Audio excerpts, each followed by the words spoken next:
మాట్లాడుతున్నావు? ఒళ్ళు పొగరెక్కిందా? పొగరెక్కింది నక్కలు ఓట్లేసిన ప్రజలు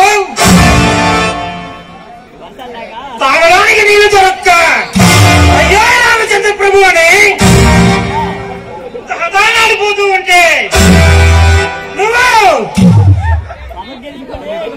పారదీసి తాగుతూ పరవశించిపోతున్నావు.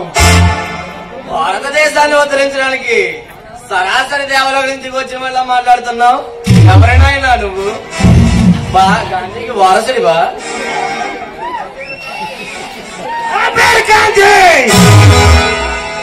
నేను గాంధీకి వారసుని కాదు, మనవని కాదు.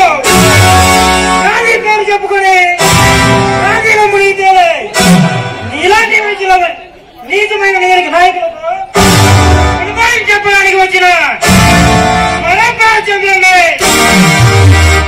నువ్వు బాలచంద్రుడు అయినా బ్రహ్మనాయుడు నాకు భయం లేదు.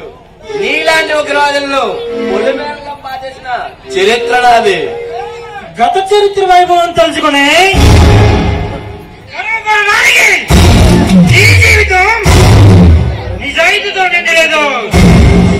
పాపాలతో పండిపోయింది, ఎండిపోయింది. హద్దులు దాడుతున్నావు.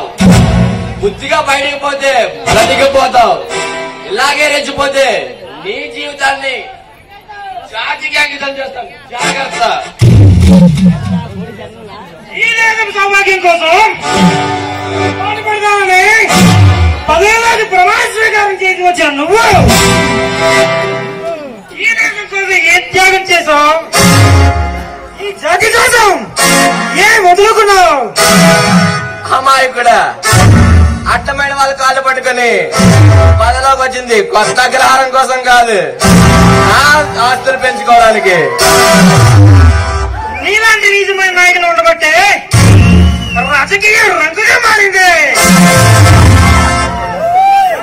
నువ్వు ధరలు తగ్గిస్తామని వంకరాదానాలు చేసి